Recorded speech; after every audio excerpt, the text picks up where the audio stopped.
A stupid man doesn't stumble through life with a vacant stare or slurred words. He walks with certainty. He speaks with confidence. And that's exactly what makes him dangerous. He believes he's awake while sleepwalking through his days. He explains, lectures, argues completely unaware that the very sound of his voice reveals his blindness. He reacts before thinking. He blames before reflecting. He talks more than he observes. And while his lips move fast, his life crumbles slowly behind him unnoticed. The problem isn't a lack of intelligence. It's a lack of awareness. And awareness is the first gate to wisdom. Seneca warned us that the greatest obstacle to living is expectancy, that fools live for tomorrow, or worse, they live according to someone else's definition of today. They chase trends, echo opinions, and mistake motion for meaning. But true wisdom lives in presence, in clarity, in the silence before the sentence. If you want to measure a man's depth, don't just watch what he does, listen to what he says. His words will betray his discipline, his pain, his self-respect. The wise man speaks like a surgeon only when necessary, and always with precision. The fool, on the other hand, never stops talking because he's terrified of what the silence might reveal. So if you find yourself filling space with noise, rushing to defend your ego, or offering opinions no one asked for, pause. Because it's not intelligence that defines you, but the quality of your awareness, and the man who doesn't know he's asleep is the one most likely to stay that way forever. The man who claims, "I don't care what people think," usually cares the most. It sounds strong, defiant, untouchable, but dig deeper, and you'll find insecurity dressed as indifference. Because true indifference doesn't need to be declared. It doesn't show itself through volume or posturing. It lives in silence. It lives in discipline. A Stoic doesn't announce his detachment, he lives it. He doesn't need to convince the world that he's unaffected because he's too busy mastering what actually matters, himself. He doesn't flinch under criticism or glow under praise. He simply walks his path, regardless of the noise that follows him. Epictetus once said, "It is impossible for a man to learn what he thinks he already knows. The man who needs to prove his strength with words is the one who hasn't yet found it in himself." That's why the loudest voices often hide the deepest fear. Fear of being unseen, unloved, irrelevant. So next time someone brags about not caring, look closely. You'll often find a man addicted to attention, desperate to seem strong because he's terrified of actually becoming it. Strength, after all, demands solitude, patience, and silence, three things the insecure avoid like fire. And here's the Stoic truth. If you truly don't care what people think, you don't need to say it. You simply act with integrity. You honor your values. You live in alignment. Let the world talk. Let it praise you. Let it hate you. You'll still rise each day with a steady hand and a quiet mind. Because power is not proven by volume, it's revealed by how little noise you need to make. The moment a man says, "It's not my fault," he gives away his power. He thinks he's protecting himself from guilt, but what he's really doing is surrendering control, blaming others, his past, his parents, his boss, his ex. The economy feels comforting in the short term. It's easier to cast yourself as a victim than to confront your own reflection. But here's the truth. The more blame you place, the less power you hold. A Stoic doesn't run from responsibility, he runs toward it. Even when he's not the cause, he makes it his problem. Because ownership is leverage, and leverage is freedom. When you take responsibility, You shift from being life's passenger to its driver. You're no longer reacting to chaos. You're carving order out of it. Yes, life will hand you losses you didn't deserve. Yes, people will wrong you. And no, it won't always be fair.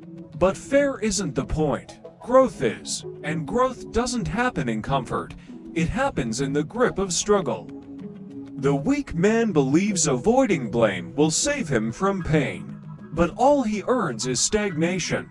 The Stoic understands. You will suffer either way, the pain of growth or the pain of regret. And regret is a pain that lingers. So next time you're tempted to say, "It's not my fault," ask instead, "What part of this can I own?" Because in that ownership lies your power, your dignity, and your path forward. You can be right, or you can be responsible. One of those will change your life.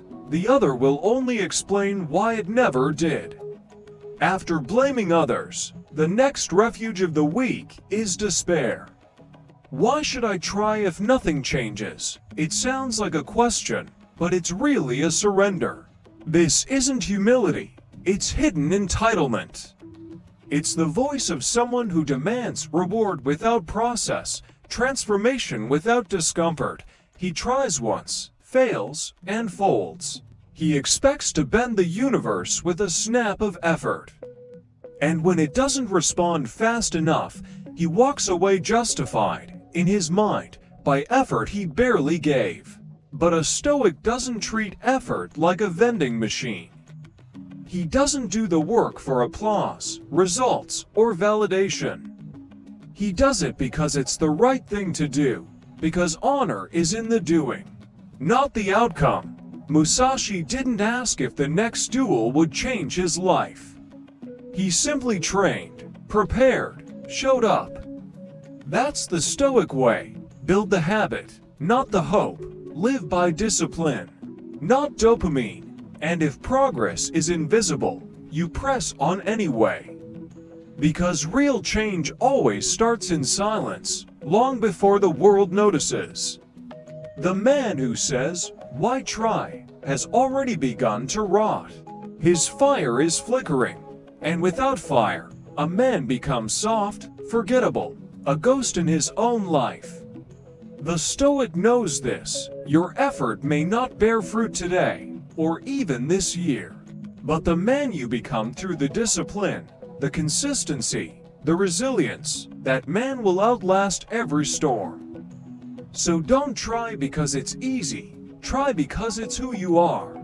And if nothing seems to change, then change anyway. At some point, the defeated man grows tired of blaming others and doubting the process.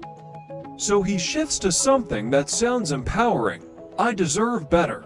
But that phrase, when spoken without discipline, is nothing more than a polished lie. The truth, you don't deserve anything simply because you want it. You deserve what you're willing to earn, with scars, sweat, and sacrifice. Stupid men love to repeat, I deserve loyalty, I deserve love, I deserve wealth, but they rarely ask, what have I built? What have I become that makes me worthy of it? They want the crown, but won't lift a stone to build the kingdom. They treat existence as entitlement, and suffering as injustice. But Stoicism teaches the opposite. Life owes you nothing. And if you want more, be more. A Stoic doesn't walk through life making demands. He walks in silence, mastering himself. He doesn't shout, I deserve peace.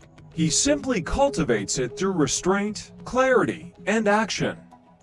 He doesn't cry for love. He becomes lovable through integrity. Everything he earns through becoming. And that's the difference. The foolish man claims worth as an identity. The Stoic proves it as a habit, so the next time the words I deserve better form in your mouth, ask yourself, have I done better? Have I given more? Have I endured what this reward requires? If not, then don't demand, transform. Because the world doesn't give to the loud, it gives to the forged. And you're either building yourself into someone worthy, or you're just decorating your excuses with pretty words. When a man runs out of excuses, he turns to the last line of defense. That's impossible. He doesn't say it because he's analyzed the odds or faced the challenge. He says it because deep down, he knows he won't try. It's not that the task is beyond human reach, it's that the man has already surrendered without stepping forward. He sees someone build a legacy from nothing and calls it luck. He sees a disciplined body and says it's drugs. He sees emotional mastery and calls it fake. Why? Because if greatness is possible, then his mediocrity is no longer justified. It's easier to label the peak unreachable than to admit he's afraid to climb, but the Stoic refuses this lie. He understands that greatness is forged in difficulty. Seneca reminded us, difficulty strengthens the mind, as labor strengthens the body. Obstacles aren't barriers, they're blueprints for the strong.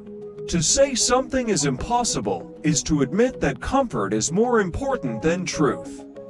The man who calls everything impossible has already chosen weakness. He doesn't want to be challenged, he wants to be cradled. He doesn't seek growth, he seeks validation for staying small. But the Stoic, he looks at what others avoid and steps forward anyway. Not because he knows he'll succeed, but because he refuses to kneel to fear. He'd rather fail with courage than rot in doubt. So the next time your mind whispers, "That's impossible," don't believe it, because that voice isn't telling you the truth. It's just trying to protect the version of you that's afraid of what you could become. When all the weak phrases are stripped away, the blaming, the pretending, the complaining, what's left is the one question that actually matters. Who are you when no one is watching? Because you are not your posts, you are not your promises. You are not your performance in the spotlight. You are what you do in the dark, when no one is clapping. And that's where the foolish man fades. He speaks constantly. He seeks applause for intention, not action. He announces every move, declares every plan, but delivers nothing. He wants credit for dreaming, not building.